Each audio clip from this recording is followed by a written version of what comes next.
자, 이 무더위에 쏙쏙 이 부동산 뉴스를 통해서 시원하게 부동산 관련된 뉴스 해설을 해드리도록 하겠습니다. 자, 어떤 뉴스가 있는지 살펴보겠습니다. 종부세 인하에 매물 속속 회수, 취득세 개편안 못 꺼내는 정부인데요. 자, 부동산 세제 정상화 제시 속에 정부는 양도세 등 경감책 시행 추진 잘못된 신호, 취득세 개편 말 아껴라는 부분입니다.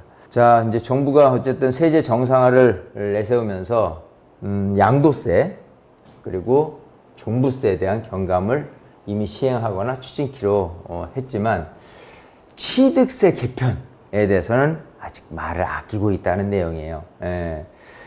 자, 이것도 이제 2020년 7월 10일이죠. 개정을 통해서 그야말로 이제 다주택, 2주택 있는 분이 2주택제 산다거나 또 2주택 있는 분이 3주택제 산다거나 했을 때는 세율이 4%, 아니야 8% 내지 12%까지 이렇게 굉장히 많이 내야 되는 이 부분 때문에 사실 논란도 굉장히 많이 발생이 됩니다. 근데 이거를 개정을 하려고 하는데, 그러면 다주택자 분들이 또 사는 데 있어서 부담이 없도록 해주는 거 아니겠느냐.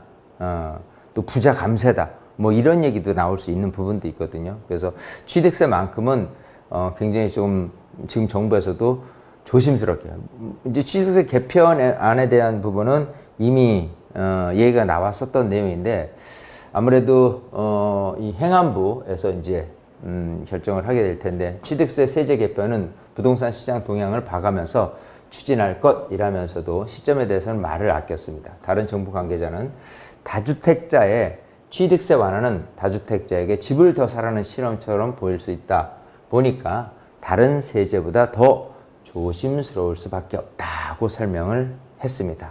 예. 자, 기재부 관계자는 이런 얘기를 했네요. 종부세 감면은 단기간에 지나치게 급등한 보유세 부담을 합리적 수준으로 조정하기 위한 것이라며 다주택자 부담이 아예 없어진 것은 아니기 때문에 양도세 중과 배제 기한 내 다주택자들도 합리적인 선택을 할 것이라고 얘기를 했습니다. 어쨌든 취득세 정상화죠. 옛날로 돌아가는 이런 부분에 대해서 할 거냐 말 거냐 라는 부분인데, 저는 취득세를 이렇게 중과까지 해가면서 할 필요까지 있겠느냐 개인적으로는요. 예전 방식대로 취득세만큼은 부담을 조금 주는 게 어떤 지금 거래가 굉장히 끊겨 있는 상황에서는 필요하지 않나 생각을 합니다. 지금 국토부가 노후주택가 소규모 정비관리지역 11곳을 선정을 했네요. 12,000가구를 공급을 하겠다라는 내용인데, 국토부가 이제 28일, 오늘이죠. 서울을 제외한 전국을 대상으로, 서울을 제외했어요. 서울. 전국을 대상으로 소규모 주택정비 관리지역 공모 평가 결과 11곳 후보지를 선정해 12,000가구의 주택 공급이 가능한 후보지를 확보했다고 이제 밝혔습니다. 이 소규모 주택 정비 관리 지역, 이거는 뭐냐면 노후 저층 주거지의 난개발을 방지하고 소규모 주택 정비 사업의 계획적 추진을 위해 지난해 도입한 제도다. 공공이 기반시설 설치를 지원하고 각종 규제 특례를 적용해 민간의 소규모 주택 정비 사업을 활성화하려는 지역이다라는 부분이에요. 그래서 서울을 일단 제외했다고 했으니까 경기도와 6대 광역시가 되겠네요. 그래서 경기 부천, 안양, 고양에서 5곳, 대전, 중구에서 3곳, 부산, 영도에서 1곳, 인천, 남동에서 1곳, 충북, 청주 1곳 등 해서 총 11곳 해서 전체 12,000세대를 공급을 하겠다라는 부분이에요. 너무 우리가 서울 집중화 현상에 있었기 때문에 그렇지 않은 지역의 소규모 개발을 통해서도 주택 공급을 활성화시키겠다는 내용이니까 저는 굉장히 좀 잘하고 있다라고 생각이 됩니다.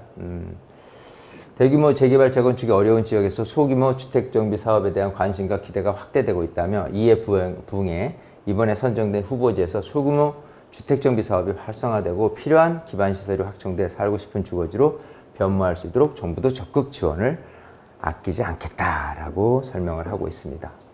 없어서 못 팔아요. 종부세 완화 이후 공시가 1억 이하 거래 고개 다시 든다라는 얘기인데, 거래가 지금 굉장히 뚝 끊겨 있는 상황에서 최근에 이 공시가 1억 이하 거래가 늘어났다라고 얘기를 하고 있어요. 없어서 못 판다고 하는데, 뭐 서울시 관악구의 한 빌라 밀집 지역의 모습이라고 하는데요. 이 공시가 1억 이하가 어떤 의미가 있을까요? 일단 공시가 1억 이하 같은 경우는 취득세에 대한 중과에서 포함이 되지는 않습니다. 예, 그래서 취득세 중과 없이 한 채를 더 살 수 있다. 종부세 기준도 6억에서 이제 9억으로 상향이 된다. 내가 이제 종부세가 뭐 6억짜리 집을 갖고 있다. 이제 종부세에 대한 중과라는 부분도 이제 세율을 단일화하겠다. 지금 정부에서 얘기 나오고 있다 보니까 여기서 플러스 공시가 1억 이하짜리를 하게 된다면, 또 1억 이하가 취득세, 2주택제는 8% 아닙니까? 근데 기본적으로 1에서 3% 안에, 뭐 금액이 싸다면은 1%겠죠. 그 정도 취득세를 물들고라도 한 채를 더 사서, 만약 이런 것들이 투자 가치가 있다면, 그렇죠? 이라는 측면에서 아마 조금 이렇게 매입하려는 사는 분들이, 사려는 분들이 좀 많고 물건은 없다라는 부분이 있다는 거예요. 지금 추세가. 자, 근데 과연 이게 다시 늘기 시작한 빌라 거래량 주의해야 한다는 의견도 많습니다. 예. 과연 이 빌라라는 부분에 대해서 살 때는 좋은데 다시 되팔 때 그 빌라를 사겠느냐라는 것도 생각은 해봐야 돼요. 보통 이제 경매를 싸게 사는 방법일 수는 있지만, 정말 인기가 없는 지역에 싸게는 샀어요. 다시 되팔라 보니까 살 사람은 없어. 그렇기 때문에 그런 부분을 고려를 했을 때 이런 부분이 과연 또 황금성 측면에서 좀 불리할 수 있다면 굳이 이런 투자도 좋지 않을 수 있다라는 얘기를 하는 거죠. 예. 근데 만약에 그게 뭐 재개발 지역으로 들어간다라고 한다면 뭐 그것도 좋은 투자처일 수도 있겠지만, 예. 그게 다일 수는 아니, 전부 다 재개발 구역으로 어디는 편입되고 어디는 편입 안 될 거기 때문에 이제 주의를 하자라는 측면이에요.